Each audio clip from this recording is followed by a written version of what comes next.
a trove of declassified documents revealing evidence that the Obama administration manufactured and politicized intelligence during Trump's 2016 election. The documents released by the Director of National Intelligence, Tulsi Gabbard, described secret meetings after Trump's victory where Obama officials directed the intel community to leak reports that Vladimir Putin was personally involved in the U.S. election hack. This after the intelligence community repeatedly determined that Russia was not trying to influence the election by cyber means. Here with more is DNI Tulsi Gabbard. Tulsi, thanks for joining us. And some of those individuals were literally the leaders of the intelligence community under President Obama. How significant is these documents you've released? Thank you so much, and thanks for focusing on this issue that these documents have really brought to the forefront, because it's one that doesn't just affect Democrats or Republicans. It's not a Democrat or Republican issue. This is an issue with such significant impact that it should concern every American, because it has to do with the fabric and integrity of our democratic republic. And we had a situation here where in the months leading up to the 2016 election, the intelligence community assessed, and this is what the documents detail, the intelligence community assessed essentially Russia doesn't have the tools, the capability, or the intent to try to change the outcome of the U.S. presidential election. Donald Trump pulls off a historic victory against Hillary Clinton in November of 2016. Even in the days after that election, the intelligence... I stopped you right there to say this here. Saw the name of my business, Legal Aid Before. And you saw how before was made. That B and the F and the R is capitalized. See?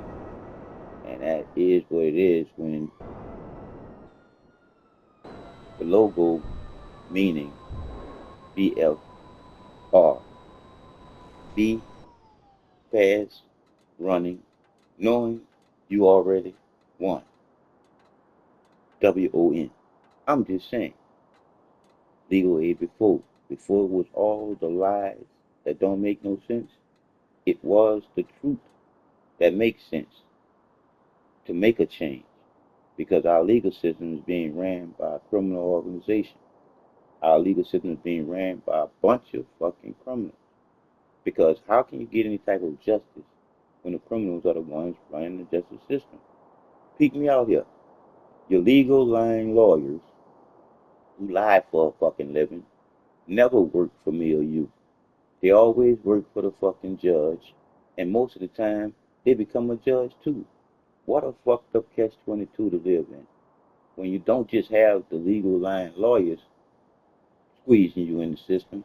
You got the practice physician literally practicing on you, practicing on me, with pharmaceutical drugs that they get from pharmaceutical companies that they in bed with. So they don't give a fuck about you and me. All they give a fuck about is the bottom fucking line. And that's making fucking money off a line. Literally. Making you and me sick. Doctors get paid off of making you and me sick. And that's fucked up to me. It really is. You see, the only one that's really a good doctor is a fucking surgeon. Because the surgeon is really not a doctor. You see? But again, it is what it is. It's just that you gotta realize who's lying to who. You gotta realize the truth that's in you. You have to realize the truth is what it is, all it is. Raw creativity. The creator within the creation. You're never alone. Your first breath is your first win. You can never lose until you taught to be a fucking loser. Literally. Because the transition from the body back to where you come from is you go back to the win with a D on the end. It is what it is. It's just that we all been taught to be stupid. Literally, we all been taught, programmed by just 5 fucked up words that you literally don't need in your vocabulary at all. Make believe, understand, faith, hope. 5 words you don't need in your vocabulary. Because the truth is the truth. Either you know or you don't know.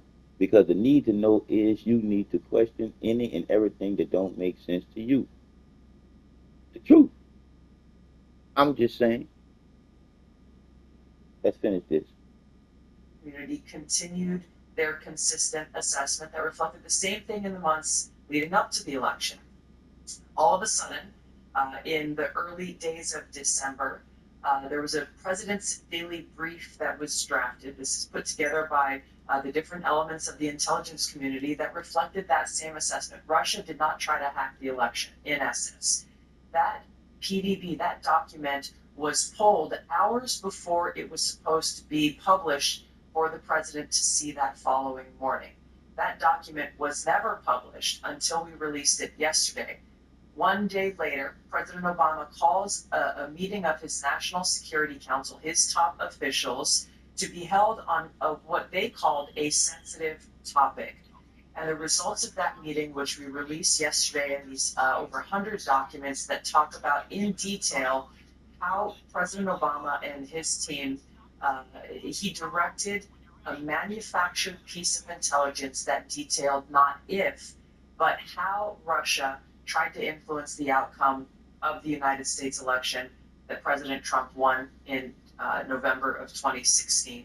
This document was then used as the foundation for everything that came next. It was essentially a years-long coup that was launched against President Trump before he even had the opportunity to take his oath of office and be sworn in as President of the United States. So, as you know, there was a Mueller investigation that went on for years, cost taxpayers nearly $40 million. There were 2 congressional impeachments. President Trump and almost every member of his family were smeared and attacked, faced lawsuits, depositions. High-level officials were investigated, some were arrested and put in jail. The list goes on and on about the ramifications of this, but foundational to it all was the fact that we had in President Obama and his leadership team people who did not want to accept the will of the American people in electing Donald Trump in 2016, and therefore cooked up this treasonous conspiracy to again try to effectively, and they did effectively, launch a years-long coup against the sitting president of the United States. Director Gabbard, I'm glad you used the word coup. I also, in some of your reports, the word treason has come up. We're seeing a lot of things coming to light these days, and it's very encouraging for Americans, especially this report, which so many of us knew this was a hoax. But this goes all the way to the top. I mean, this goes all the way to Barack Obama. Will we actually see someone as high up as Barack Obama take responsibility, be accountable? Nope. Maybe face criminal charges? Nope. Is that a possibility here based on the documents that you've released? Nope.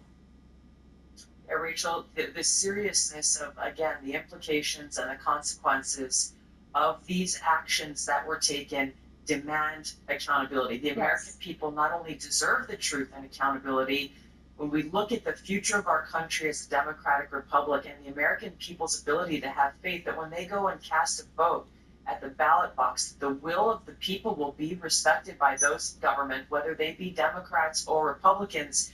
This is literally what is at stake here. So we are referring all of our documents to the Department of Justice for the purpose of accountability and action.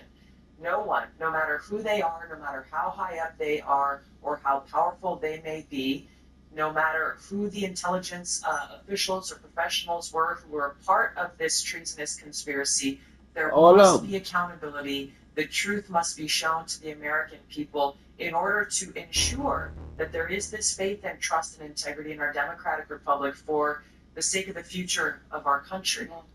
So as voters, can we feel confident that we will actually see charges, do you think, out of this? Should. I'm not a lawyer. We're referring all of this to the Department of Justice. I know that Attorney General Pam Bondi is committed to bringing about justice to those who have broken the law.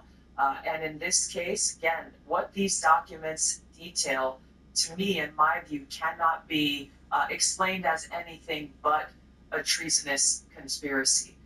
This is not so different from what we saw under George W. Bush, when we saw that manufactured intelligence claiming there were weapons of mass destruction in Iraq that kicked off a war that changed our country, that changed the lives of so many people like myself who went and served in those wars. The implications of manufactured intelligence are real.